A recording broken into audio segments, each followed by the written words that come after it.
آج 17 رمضان المبارک ہے۔ دو نسبتیں اس مقدس دن کو حاصل ہیں۔ ایک تو اسلام کا سب سے پہلا معرکہ حق و باطل، یوم الفرقان، غزوہ بدر اس دن رونما ہوا تھا، اور دوسرا ام المومنین سیدنا عائشہ صدیقہ رضی اللہ تعالی عنہ مومنوں کی ماں ہیں، نبی پاک علیہ السلام کی محبوبہ ہیں، ان کا یوم وصال بھی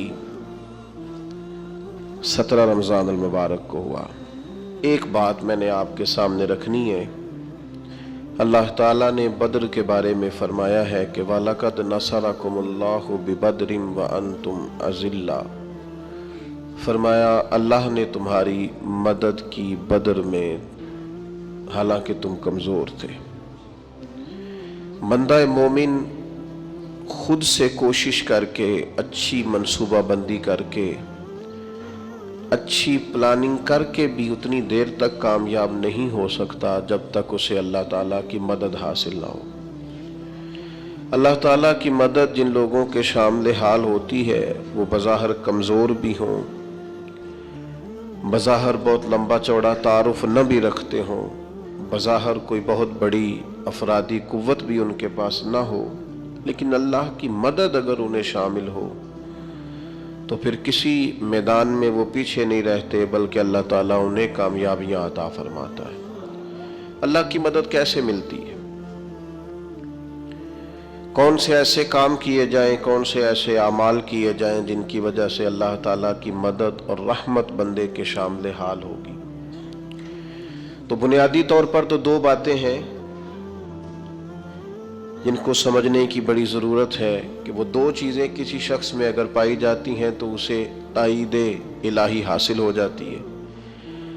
وہ شخص بڑی جلدی تھوڑے وقت میں لمبے سفر طے کرتا ہے، منزلیں اسے آسان اور قریب دکھائی دیتی ہیں، اس کے دشمن، اس کے مخالفین، اس کے حاسدین ساری کاوشوں کے باوجود اس کا کچھ بگاڑ نہیں سکتے۔ وہ محسوس کرتا ہے کہ میں رستوں پہ چڑھتا ہوں تو میرے لیے رستے آسان ہو جاتے ہیں۔ دو بنیادی چیزیں، ایک ایمان کامل کی دولت، اور دوسرا اخلاص کے ساتھ جد و جہد کوشش۔ یہ دو چیزیں ایسی ہیں جو اللہ کی مدد انسان کو دلاتی ہیں۔ قرآن مجید فرقان حمید نے بڑا واضح اور بڑا واشگاف انداز میں اعلان فرمایا ہے، فرمایا وَلَا تَهِنُوا وَلَا تَحْزَنُوا وَأَنْتُمُ الْأَعْلَوْنَ إِن كُنتُم مُؤْمِنِينَ، نہ تم نے گھبرانا ہے، نہ غم زدہ ہونا ہے، غالب تم ہی آؤ گے، غلبہ تمہارے نصیب میں لکھا ہے، شرط صرف اتنی ہے ان کنتم مومنین، اگر تم کامل مومن ہو تو۔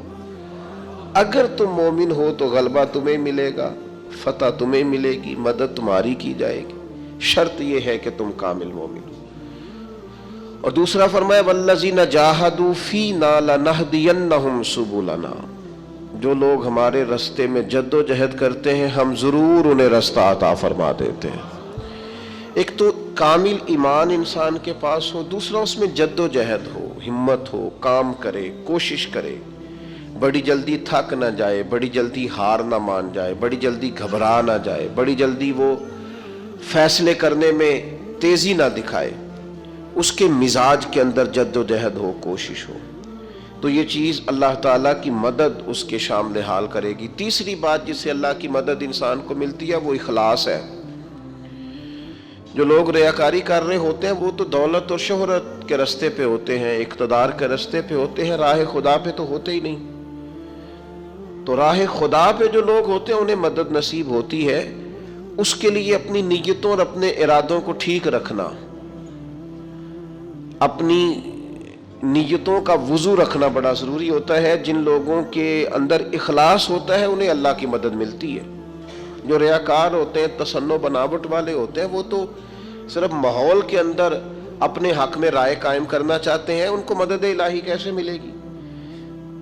چوتھی بات یہ ہے کہ مدد ملتی ہے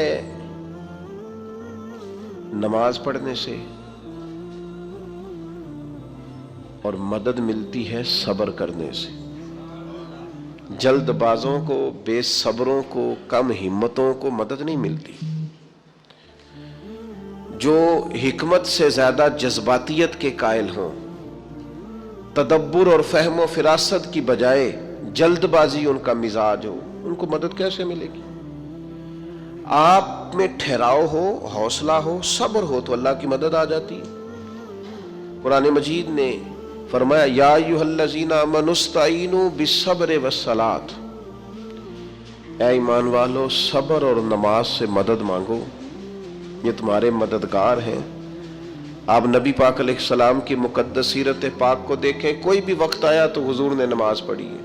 چاند گرہن ہو گیا، سورج گرہن ہو گیا، بارش نہیں ہوتی، زیادہ ہو رہی ہے، جنگیں ہو رہی ہیں، کوئی بھی موقع آیا ہے تو اللہ کے رسول نے مصلی بچھا لیا ہے. نفل پڑھیں، اللہ کے حضور حاضری دیں، محنت بھی کریں اور ساتھ نفل نماز ادا کریں اور صبر رکھیں. صبر تو اتنی بڑی نعمت ہے کہ ان اللہ مع الصابرین. صبر کرنے والوں کو نری مدد ہی نہیں ملتی، صبر کرنے والوں کو تو خدا ملتا ہے. اللہ صبر کرنے والوں کے ساتھ.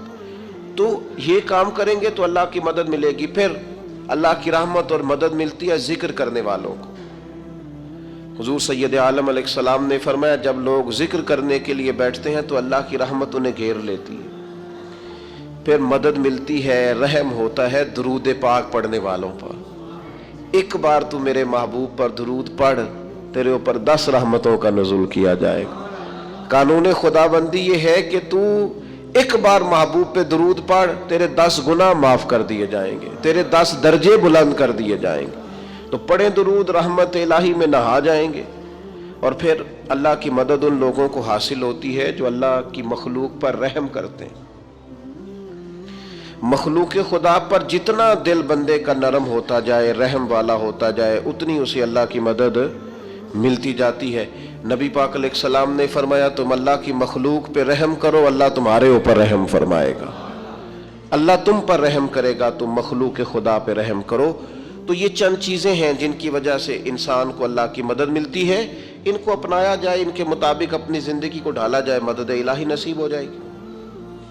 ایک چھوٹا سا پہلو دوسرا بھی آپ کی خدمت میں عرض کرنا ہے. جس طرح کچھ چیزوں سے اللہ کی مدد اور رحمت حاصل ہوتی ہے نا، اسی طرح کچھ کام کرنے سے اللہ ناراض ہو جاتا ہے، اس سے مدد الہی دور چلی جاتی ہے. سب سے پہلی چیز یہ ہے کہ جب لوگ اللہ کی یاد سے منہ موڑتے ہیں نا تو اللہ فرماتا ہے وَمَنْ أَعْرَضَ عَنْ ذِكْرِي فَإِنَّ لَهُ مَعِيشَةً ضَنْكَ. اگر تم میری یاد سے منہ موڑو گے تو میں تمہارے لیے زندگی تنگ کر دوں گا، تمہاری معیشت تنگ ہو جائے گی اگر تم نے میری یاد سے منہ پھیر لی. اللہ کے ذکر سے اور اس کی یاد سے منہ پھیر کر فقط اپنے بازو کی قوت پر بھروسہ کرنا، یہ کوئی عقل مندی اور دانش مندی کی علامت نہیں ہے. دوسری بات یاد رکھیں، جو لوگ بے یقین ہوتے ہیں نا، یقین کی دولت جن کے پاس نہیں ہوتی، ان کے پاس بھی اللہ کی مدد نہیں ہوتی. اللہ کی مدد تو یقین والے لوگوں کو ملتی ہے. جن لوگوں کا یقین مضبوط ہوتا ہے نا ان کو مدد ملتی. اور پھر جو مستقل ڈیوٹی کرتے ہیں، مستقل تھوڑا سا کام کرنے کے بعد جو تھک جائے، تھوڑی سی کوشش کے بعد جو پریشان ہو جائے، ان لوگوں کو اللہ کی مدد نہیں ملا کرتی. اللہ کی مدد ان لوگوں کو ملتی ہے جو مستقل کوئی کام کرتے ہیں، جو کوئی ڈیوٹی کرتے ہیں، جو کوئی کام سر انجام دیتے ہیں. اسی طرح جو لوگ مستقل کام کرتے ہیں انہیں مدد ملتی ہے. جو مستقل مزاج نہیں ہوتے انہیں اللہ کی مدد نصیب نہیں ہوتی. ان الذین قالوا ربنا اللہ ثم استقاموا تتنزل علیہم الملائکہ. جن لوگوں نے کہا اللہ ہمارا رب ہے پھر وہ اس پر ڈٹ گئے، یہ وہ لوگ ہیں جن کی مدد کے لیے اللہ فرشتوں کا بھی نزول فرما دیتا ہے. اللہ فرشتوں کا نزول کر دیتا ہے ان لوگوں کے.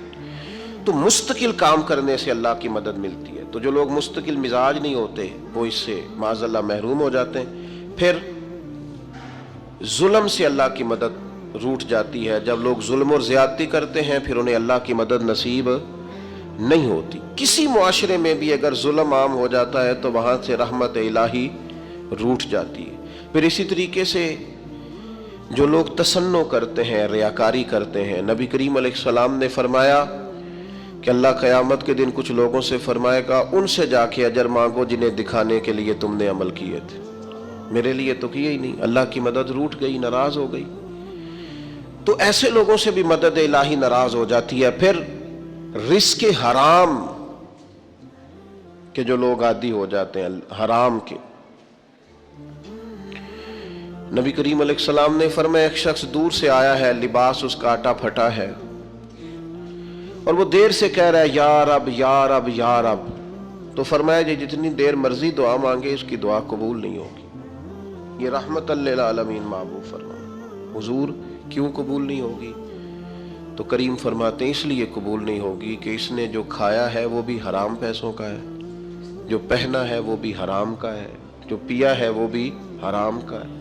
تو رزق حرام جن لوگوں کے وجود کا حصہ ہوتے ہیں، جن کی معیشت کا حصہ حرام ہوتا ہے، ان کی دعائیں قبول نہیں ہوتی۔ تو مدد الہی ان لوگوں کو نصیب ہوتی ہے جو لوگ اللہ تبارک و تعالی اور اس کے محبوب کی بارگاہ سے جڑ جاتے ہیں۔ تو یہ چند ایک چیزیں آپ کے سامنے عرض کی ہیں۔ دوسرا، آج ہم یہاں خراج عقیدت پیش کرنے کے لیے جمع ہیں سیدہ طیبہ طاہرہ حضرت عائشہ صدیقہ۔